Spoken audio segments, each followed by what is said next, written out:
Hi there, Working Homeschool Mom. This is Charlotte from Charlotte Jones 24/7 and My Little Homeschool. And this is episode number 75 of the Strike a Balance podcast for Working Homeschool Moms. On the podcast this week, I speak to Mina Seid from Raising Seidlings, and we have a lovely chat about lots of interesting topics like the role of art in education, the role of mothers in society, homeschool socialization, and lots of other interesting things. So it's such an interesting and fantastic episode. I loved talking to Mina, and I'm sure you're going to enjoy the episode as much as I enjoyed recording it. But before we get to the episode itself, I'd be ever so grateful if you could rate, review, and subscribe to the podcast. It just means more working homeschool moms can find it, and in that way we can build this community together. Thank you so much. Hello and welcome to the Strike a Balance podcast for Working Homeschool Moms.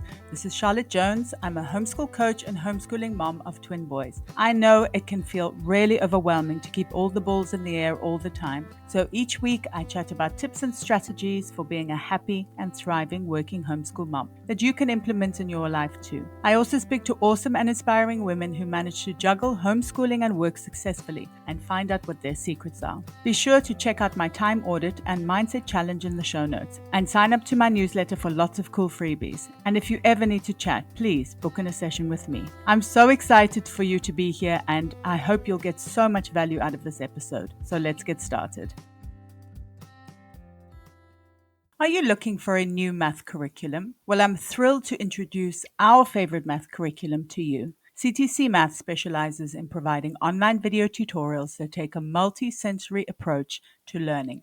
Favorably reviewed in Cathy Duffy's 102 Top Picks and the old Schoolhouse crew review, the lessons are short and concise to help your children break down concepts and appreciate math in a whole new way. The lessons are taught the traditional way and not to a test. Each one of the video tutorials is taught by an internationally acclaimed teacher, Pat Murray, who is renowned for teaching math concepts in a simple, easy to understand way and in only a few minutes at a time. Using a multi-sensory approach means having the combination of effective graphics and animation synchronized with the voice of a friendly teacher together with a practical assessment. This three-pronged attack makes learning so much easier and more effective. Even students who struggled with math are getting fantastic results, and ones who were doing okay before are now doing brilliantly. Visit ctcmath.com today to start your free trial. CTC Maths is generously offering my listeners an amazing special. Go to www.ctcmath.com/MLH to get a half-price discount plus a bonus 6 months for free. That's ctcmath.com/MLH. Today I'm going to be talking to Mina Seid, who's been a professional painter for 12 years and a homeschooler for 8. She's passionate about art and how it can connect all subjects. So she's been providing in-person and virtual art classes for her community for the last 5 years. She blogs over on Raising Seidlings, where she chronicles her love of homeschooling and enjoys being part of an online homeschooling community. Thank you for taking the time to chat with me today, Mina. Thank you so much for having me. It's a joy to be here. So before we get into the topic that we're going to be discussing today, this is a question that I often like to ask, and I haven't actually asked in a while, and that's if you wrote a book tomorrow, what would it be on? Because I love this question. Oh my, wow. I would say the book would likely be on building yourself before you attempt to build a community. That's something that I've been learning in the last 8 years that I've been homeschooling, because one thing I noticed when I was getting into homeschooling is that teachers often collaborate with each other professionally in the classroom on different projects. So you'll often find the history teacher working with the math teacher, working with the art teacher to teach architecture, or the social studies teacher working with the Spanish teacher to teach about different cultures merging together. So I pursued finding community, but that's just because you pursue it doesn't mean you will have success. And it took me a long time to figure out what I should be contributing versus what I should be asking of others. And yeah, it's been a very fulfilling journey. But that's what it would be on. Is definitely working towards building that community because so many people want it. They're out there and they're dreaming of you. They want you out there with them. But we're all figuring out how to ask for these things and how to receive them too. That's a big one. And I think that community for me, like I said before we started, I don't have a huge homeschooling community here. So I found an online community has been so instrumental in me even starting homeschooling, to be Yes. honest, and kind of continuing as I have and giving me the confidence to do it as well. I mean, community is everything, I think. Yes, both, and you're so right. Both digitally, what I was saying before is both digitally and in real life. Like both of these things, they are so crucial and important that the digital one that I built first was what supported me and sustained me and taught me so much. And then I was lucky enough to find something that had already existed here that I just kind of jumped onto the ship, and helped out and grabbed a rope and pulled a sail and made it happen. So yeah, that's you're absolutely right.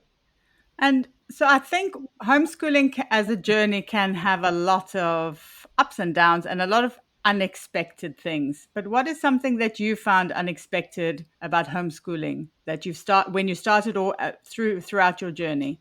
Hmm. Honestly, something that I didn't expect was the stigmatization of the stay-at-home mother. I have faced a lot of pushback, like somehow it's not a real job. When if I didn't do these services, I would be paying someone else to do these services. So it's interesting to me how a woman who is a professional nanny and in her own right, very amazing, and I lift her up to do so. But if she's a nanny and she writes that on her resume, that's considered professional development. But if I choose to stay at home and homeschool my children, that is somehow a gap in my resume and does nothing for my professional development. And that to me is quite surprising. That's something I just didn't expect it. And so it's definitely taught me how to proceed by assuming positive intent from others. And it showed me that oftentimes I'm the voice for an entire community when I speak to people because most people just haven't met homeschoolers. So they're meeting me as if I'm an idea rather than a whole person. So I try to find a common ground where we can start talking to each other and see the humanity of the other person. And then we can start to, break down those barriers because I find that I haven't ever met that person who says, oh, well, a working mother doesn't like puppies and doesn't connect with her children and all of that. Those people don't exist similarly as the people who say, the only place for a woman is at home and those sorts of things. Those people also don't exist. Many of us want to see women doing everything that they choose to achieve, especially now. And that is noble. But when a woman chooses to stay home, that was what was the only thing that was presented to young girls. And it was, you better not really think of anything else. Otherwise, you can't achieve it.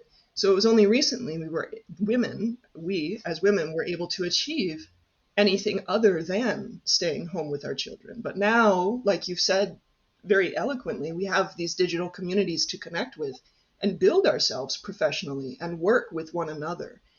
And it's just a totally different flavor than what we experienced beforehand. So that was the most surprising to me, but it's honestly helped me to grow and pivot.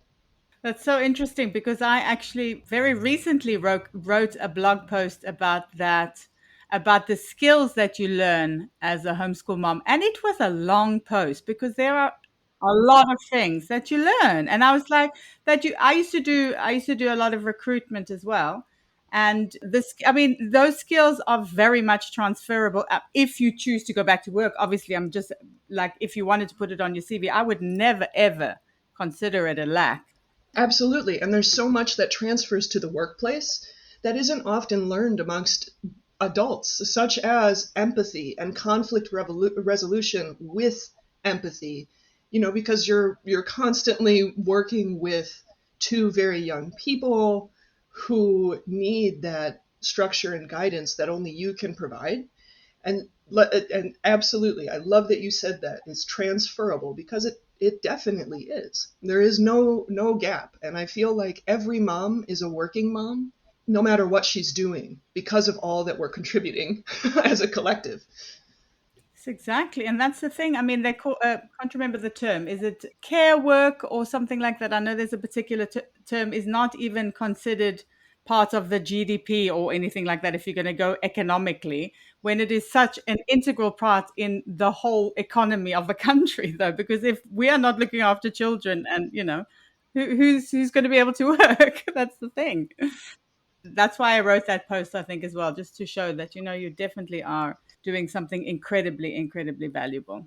That's amazing. I'm going to go read it after this because that sounds super empowering. Mm. And it's just something that is so subtle still. And it's so easy to lose sight of all that we contribute and all that we do in a day, because we can always just chalk it up to, well, it was just 2 loads of laundry. It was just the dishes. They're always going to be there. And we could, dive into monotony, but we could also empower ourselves by saying, well, it wasn't just the dishes, it was also conflict resolution. It wasn't just the laundry, it was leadership. And, it's up to us to do that. And we're in that right now. So that's amazing. Mm. Absolutely. Yes, absolutely. And what are some common myths about home learning that you've discovered that are not actually true? This is going to be very interesting, I'm sure. The first one that was really big was that all homeschooled kids are somehow awkward.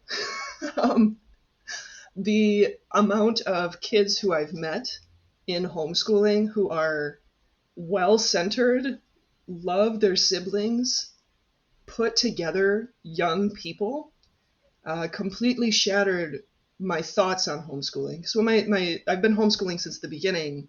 And when my son was very young, I reached out and just met a few homeschoolers in the area using Facebook, using digital technology. I met their children, and one of the things I immediately noticed was that my son was playing with, other 5-year-olds that were his age, but also with their siblings, their younger siblings. And they were taking them into account, and they were playing with them, and they were harmonizing with this younger person, even though they themselves were young, even though it took patience from them. And when I was growing up in a traditional schooling system, if there was a younger sibling around, it was like, no, run away, and um, it wasn't in a rude way. It was just more so the older children would want their own space. And while that's not wrong, I never considered the sibling relationships of my early friendships. And my son didn't really get a choice in that. He had to consider the sibling relationships when he considered his friend. And so that not only helped him with his own friendship, but that helped other families, and it helped him learn. So while I'm not saying there's no awkward homeschoolers anywhere, there's no awkward kids in structured public schooling or schooling in general, I'm not saying that. But I am saying that that was a huge myth that was dismantled really early on, just by interacting with the community, because every person who I spoke to then was literally representing the homeschool community, because these were the first homeschoolers I had ever actually met. Yeah. So that was huge for me. That shattered everything. I was actually talking to somebody who I think she's a teacher in public school, but she's very interested in homeschooling. And she was like, obviously, the question of socialization came up, and she was very surprised. I think she kind of had a brainwave because, obviously, like you said, kids in public school are put very much specifically in their grades, and often there's competition between grades. Or if you're new at school, you're a newbie or whatever. I don't know, hazing and all that kind of stuff. There's that competition between ages. But when you homeschool, you have the opportunity to include your kids in so many things. Like, I mean, even going to the grocery store, seeing grandparents, whatever. I think homeschool kids learn to communicate with so many different ages as well. And I think it really stands them in good stead to be really naturally and organically and wholly socialized, I think.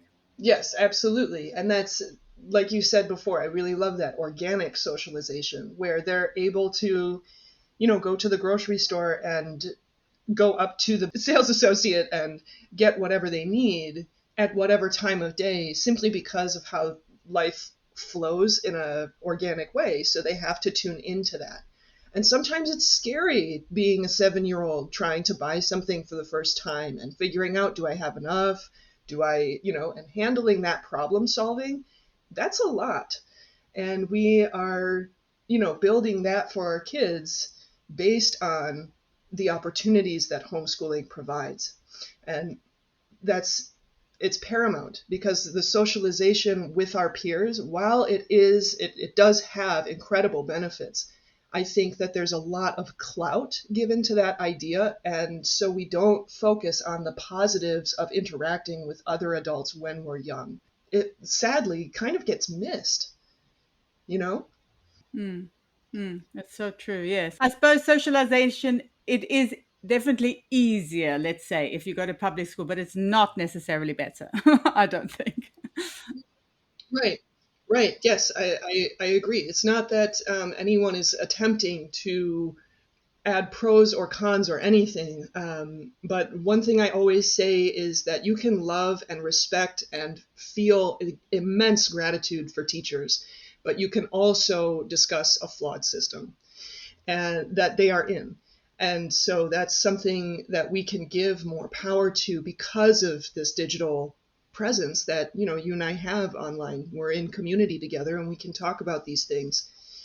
And there is an education revolution happening to discuss this system and what we can do about the broken bits and pieces of it. Because many of us who are homeschooling are doing it because we witnessed that. We witnessed the brokenness of the system and went, well, what if I can provide something a little more dynamic for my kids? What if I can provide something I dare say better, but I'm going to try, right? No homeschool parent doesn't understand the gravity of the decision that they're making. It's not something that's made in a casual, well, I guess I'll just wake up and homeschool one day. I think we all put a lot of thought and effort into our, daily work, and it's something that eventually, hopefully, we can all join with each other in our voices and make something better for the next generations. Perhaps the home is the true cottage of the mind, as it's stated. And so let's talk about a little bit about your homeschooling journey. So you said that you started from the beginning. What made you decide to be a homeschool teacher? Well, so before I became a homeschool mother or a mother at all, I worked in funerary sciences, and I worked with people who had passed on, but specifically their families, because the people who passed on, well, they passed on, right? So it was all of their families, and I was training to be a funeral director, and I was in college for that. That profession really opened me up to our own mortality, and it made me consider what I wanted to do in my life. And I started when I was 18. I stopped when I was 21, and it was something that taught me an immense amount of what I considered the purpose of education, because I was in college at the time and I was wondering, why do we educate one another? Why do we need certain specializations in some things, and in other things it's not really considered a specialization to be a house painter? But I don't know anyone who's gung-ho about taping off, everything and painting a room right away without any form of research. So I looked into the purpose of education and found that when we want to educate others, we want to provide a multifaceted experience for individualized purposes and serving a societal means, right? Because we're not just educating our children, we're putting them in a place where they can adapt to the changing needs of society.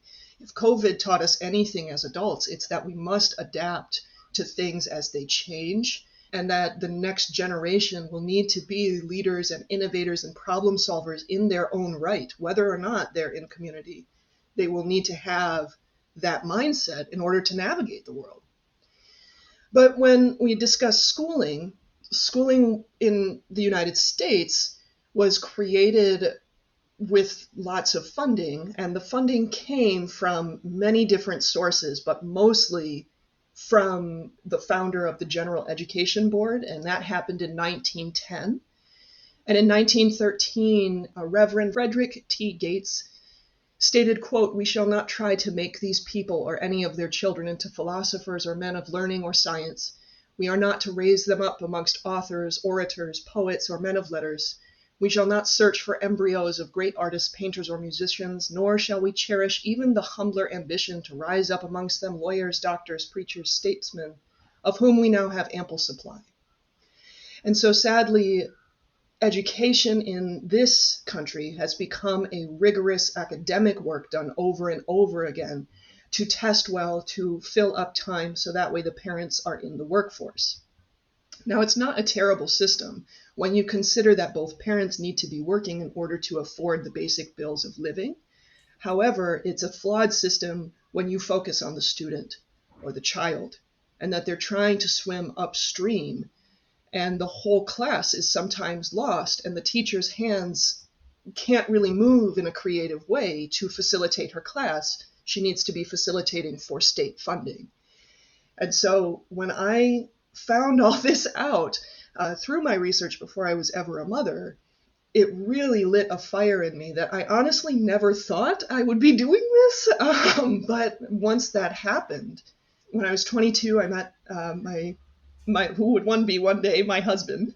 And, we were just discussing kids as we were dating and what that would be like.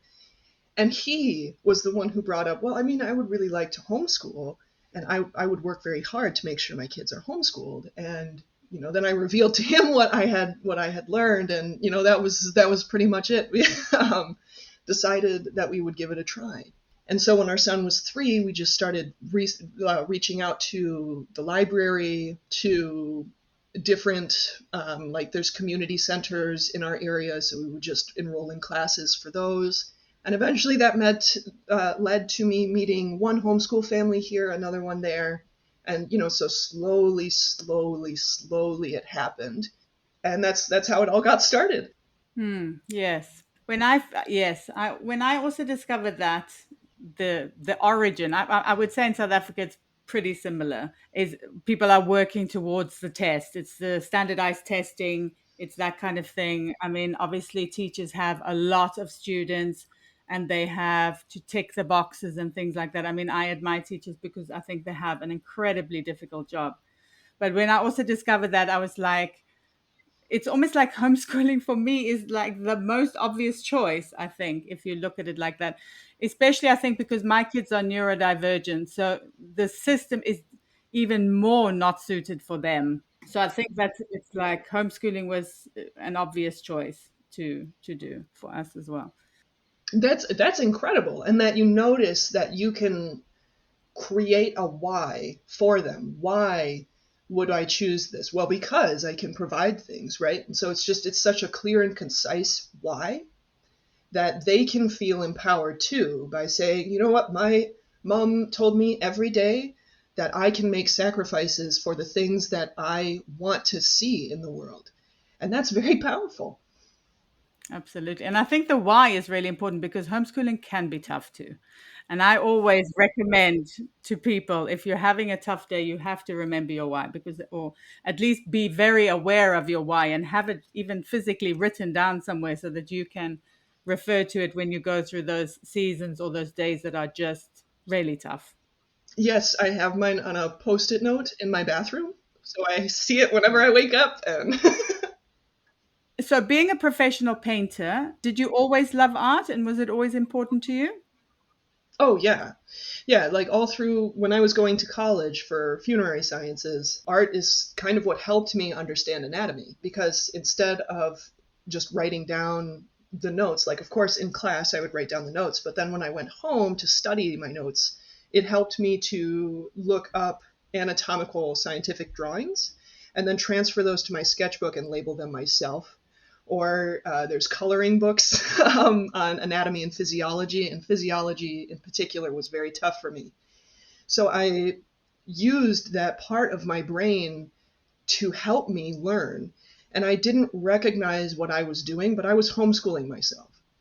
And I found the way that I learned best, and I catered to that way But for so many years, we're taught that that's just education. That's just what you do, when in fact, that's schooling. I wasn't going after what was particularly deeply passionate for me. I was going after what was available to me and what was there to help me make money to survive in the world. So it was very fulfilling work, but my art got me through it. And then once I became a mother, I started doing commissions for others because, postpartum and everything, I wanted time to just heal and be with my baby. So I started doing commissions, and that led to a few murals in Milwaukee, which is a part of Wisconsin. And so I did a few murals there, and then I started murals on community gardens and those sorts of things. And that's once my son was 5, I was hosting art classes for co-ops. And so you said that you use art to connect all subjects. And I really like this because I think I find art, because I don't consider myself to be massively creative artistically. So I always find art kind of intimidating in a way. So how do you use it to connect all the subjects? Because that's something, because I always like to make connections. I think making connections just makes, like you said, makes the learning easier and more fulfilling, I guess. So how do you use art to connect all subjects together? Wow, I love this question. Okay, I love that art is dominantly a skill of discipline. So whether you are a woodworker or whether you are a cake decorator, whether you are a muralist or even an interior decorator or a teacher, you will have to find a way to discipline yourself to practice and practice and practice. And at times there's art that serves a purpose, right? So an art of a mural of someone's logo serves a purpose to that establishment. But other times we are hit with grief and suffering, and we see a piece of art and it reaches out and touches our hearts and says, you are not alone in your suffering. And so in this way, we can notice that all art and all beauty has purpose, and it's noble and worthy of our attention, even if we find it's something we would rather appreciate from afar. Like maybe we don't enjoy seeing some art or we don't enjoy a poem. So art can be used to help understand history, for the fact that like art is communication.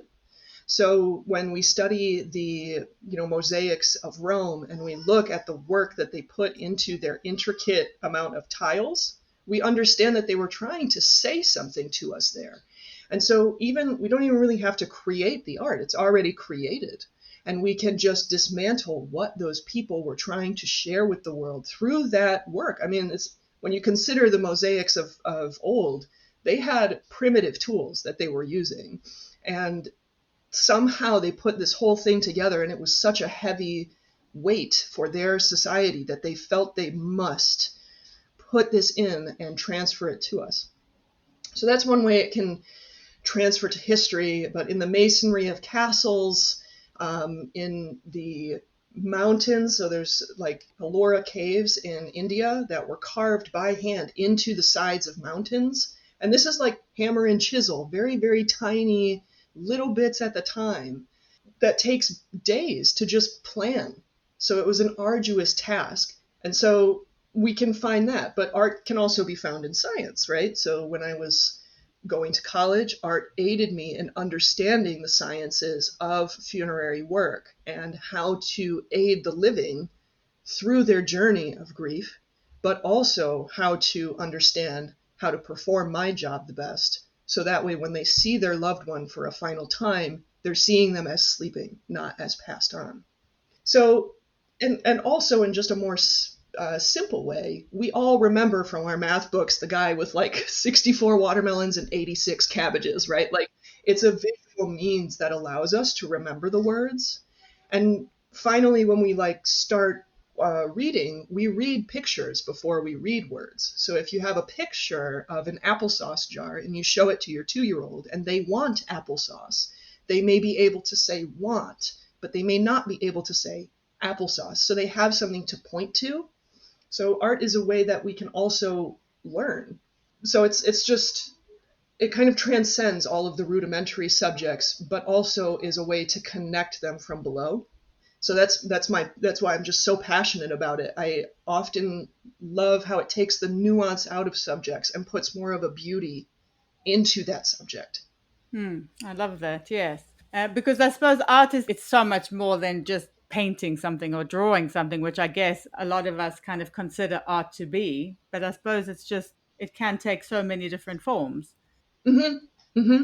Yeah, and that's it's the art of, like, art in itself can be a form of connection, right? We connect with the past, but it can also be a form of division. So like political comments or comics, excuse me, not political comments, comics, murals that are grand and they're a part of your community and you're so glad that they're there because they beautify the space. They're a free piece of artwork. You don't need to pay to enter a museum or anything. It's right there and you can interact with it.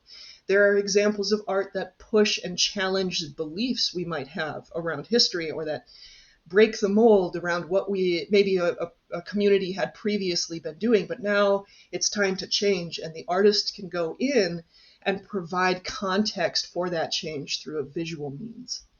And it's for the sake of beauty, of course, but it's also for the sake of community. And so art can really help us learn in surprising ways. Hmm. Absolutely. Yes. As the audience of this podcast, they are working homeschool moms. How do you kind of juggle working and homeschooling at the same time? What are some of the ways you kind of mesh the two together? I bring my son into what I'm doing. So my son is my oldest. My daughter isn't even 2 yet, so she's still going with the flow of life. But I bring my son into what I'm doing. So as a really recent example, he is doing a science fair project, and it's all about crystals. And I told him, well, why don't you use Canva? I use Canva all the time for the things that I do. And so I taught him how to use Canva, and now he is a pro and he knows how to work that program in and out, because kids learn through that osmosis. And so bringing him into my work has helped a ton. So he can see me writing, but he can also see me struggling with writing. Backspace. What else should I put here? I don't know about that paragraph. It sounds good, but I'm not sure. And so he sees that struggle, and now he knows that it's okay to also struggle, to also wonder, is this the best? Okay, I should go back and change things. And then also on a more practical note, when my husband is working every day that he works, we try to make a goal of me working for 1 hour that day uninterrupted. And then when he is off, we make a goal of me working for 2 hours that day uninterrupted. And those uninterrupted blocks of time might not seem like a lot, but at the end of a week, that's around 10 to 13 hours of work. That's focused and uninterrupted, and I'm just there with my work. And that has been so incredibly helpful with consistency, making sure I know what else to do, because Charlotte, I'm sure you understand there are a thousand things to do at once in this profession. um, so it's something that just aids in the prioritization of tasks, and that has been immensely world changing for me, to understand where my priorities lie and then move forward in placing that time, that uninterrupted time for myself. So those are the things that help me the most. And also just discipline, understanding that while we might feel dragged down by our schedules, and we put our schedules forward and we go, okay, now every minute for tomorrow is planned. And then it's like, oh, now every minute for tomorrow is planned, right? Like it feels like such a drudgery. But really, that's the way that we escape being idle. That's the way that we understand what we must do the next day, and it equals freedom, right? So, if you want mobility in life, you'll have to have the discipline to work out every single day, at least enough to where you maintain mobility through your life. If you want health through life, you have to have the discipline to say no to holiday cookies sometimes. So that's the the step where if you want to homeschool, you'll have to have the discipline to say no to other events that you wish you could go to. But right now, you need to dedicate that time to planning your week or putting something forward for your child because they have this new interest and you want to push forward in it, but you don't know much about it yourself. So now you need to put in the time. And that's been paramount for me for years. Yes. Oh, so many good points there.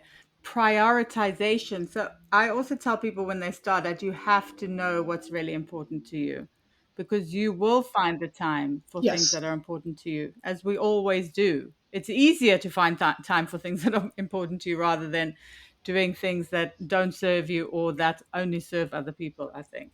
And also the time boundaries is so important because it also, I mean, it teaches our children as well work ethic. They're like, this is mom's time to work, and that this is work time for her, and it's important to her. Mhm. And then they can also learn that those skills as they get older. I think yes. That is an excellent point too. Yeah, absolutely. It's and that they learn that, their own focused work has a place. Absolutely. Absolutely. And I guess you also, when your time is very focused rather than multitasking or trying to do a thousand things or sitting on your phone when you're homeschooling or working, whatever, is that you do actually get so much more done though when you have that. And even if it's a shorter time, because I mean, some people can't concentrate for hours and hours at an end. Some people can do 20 minutes or whatever, but you can do that time. If you focus in that time, you can really get a lot done. Yes, absolutely. And like I said, the goal is for 1 hour, but many times it's 35 minutes here and then the baby needs me and then it's, 20 minutes there and then the laundry's done, so I'm going to go fold that load. And then the goal is a full hour of time. Now, sometimes I get that full 60 minutes back to back to back, and I feel like a superhuman when that Mhm. happens. But most of the time, it's the normal daily tasks. They need to be done and they need to have hands there to do them. And so it's definitely a balancing point. But I say that as long as you are trying to move forward towards that goal, you are doing incredible work. And it may not seem that way sometimes, and it may seem like you're lost in it, but it's you're a lot farther than you think. No, for sure. That's the thing as well. And that's why I think community helps as well, because sometimes you need somebody to say, you know what, you're doing an amazing job. Because sometimes you're like in it and you can't see the wood for the trees and it's like you're overwhelmed. And I think it really helps to have somebody or, a group of people to say, you're doing well. Or I feel the same as well. I mean, I also feel like the laundry's been sitting in the washing machine for, I don't know, 3 days or whatever. Right, right. It's just that's how it happens. Right? Because there's so many other things to do. And so just understanding that it's okay that the laundry sits Hmm. there because I know that I've prioritized the things that matter most. I know that I can just let that sit for a while and that it's not a crisis. But for some reason, it's Hmm. like you can let that creep in and feel that way. And that I think it leads back to what we were speaking on in the beginning, where we can say, oh, well, it was just a load of laundry, or we can say, it was a task that required a full amount of discipline Hmm. and care and focus. And when we move forward in our tasks that way, I think our children notice everything, even subtly. At least I know that when I look back, when I was a child, I did. And so I think they notice as well that our mindset has shifted and that the way that we approach it has changed. And we can say, hey, I folded your laundry for you. I need you to put it away. Or, hey, I put laundry for you in a basket. You need to fold it and put it away. Hmm. Rather than, oh my gosh, the laundry needs to get done and the dishes need to get done. And I don't know, like it's, Hmm. those are two very different things, but they end in the same way, right? They end with the dishes being done, the laundry being done eventually. So I think it's beautiful that you set the laundry Hmm. aside for a few days. It's okay. You got the machine there. And it's gonna work. So that's so important. So important. Absolutely. Yeah, absolutely. That's so true. So, finally, is there anything exciting you want to share with the listeners? And where's the best place for people to connect with you? Well, definitely through my blog, raisingseidlings.com. And the most exciting thing I have to share is that I'm consistently writing there every single week, 3 times a week now, because of the prioritization of time that has happened in the last year and a half. And I just launched it in July of 2022, and I'm learning a ton already. And so I'm working on other things, but I don't want to talk about them too much because they're still in, the process of being worked on. The articles that I've been writing have been things that have been inside of me for a long time, and finding a way to get them out into the world has been not only cathartic for me, but it's been incredible to connect with other moms who have been feeling this way too, like yourself. Absolutely. And I think, like you said, I think you process so much when you blog or when you write as well. It's really a good tool, I think. Yes, absolutely. And that's been incredible. So through my blog is amazing. I also have a Facebook page. It's the same thing, Raising Seedlings. And then I also have an Instagram, but it's Raising and then a period and then Seedlings, because Raising Seedlings is all one thing was somehow taken. So I have a period right in the middle there. And then you can also always message me on Instagram. I have a way to connect there. And that's a fantastic, for now, place to be. But once they do this pay thing that they're doing, I'm not sure. That was such a joy to be here. So thank you so much for your time. Yes, and thank you. Thank you so much for coming on and sharing your journey and your advice and insights. Yes, absolutely. Anytime. I really hope you enjoyed the episode. Drop me a DM on Instagram or post on the Working Homeschool Moms support group over on Facebook, and let me know what resonated the most with you. It would also be great if you could rate, review, and subscribe, or share the podcast with a working homeschool mom who might need it. It's my mission to support as many working homeschool moms as possible. Until next time, take care